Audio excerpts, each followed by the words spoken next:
The seminar was important because it brought together people in conversation. So the conversation and the dialogue brought information that would allow the discourse around the policies in education, the challenges that the education sector faces, but also to ensure that there are recommendations for new and emerging issues in the sector, but also making sure that there's the same understanding of data and interpretation when matters education are discussed. So the data, it's very, very critical in education, so as to monitor whether the investment that government is making in education is really yielding results.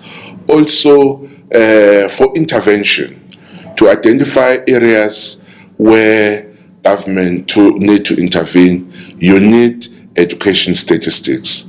So with those aspects, really, I think it's very, very critical that the methods that are used to collect these statistics are strengthened, as well as shared with also with Statistics South Africa, so that we can see what we can learn also from the agency. That too few of our children get a quality education.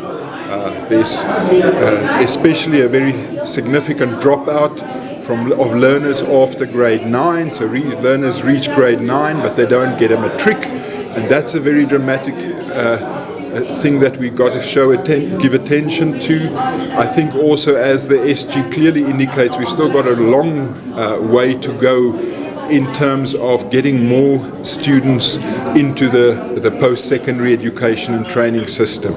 So I think, as was said in the National Development Plan, there's still a huge challenge in improving the quality, but also the numbers of students, especially in secondary education, last years of school, and then in post-secondary education and training. I think what's really important is for us to be clear about the definitions that we use when we collect education statistics. I mean, numbers are numbers. There's no right and wrong. It's just about how we interpret those numbers. And so the better understanding we have of the concepts that we are using, the more useful the information can be. The thing that I would like to see Stats SA look more at is not just at university as being post-school, but looking at the TVET sector, looking at those that have left school, went into the work environment and then studied further, looking at community colleges. So that information will give a more clear picture of what is actually happening in education. From a higher education perspective, we had a few concerns with the way Stats South Africa had done their proportional calculations, particularly in regards to graduates.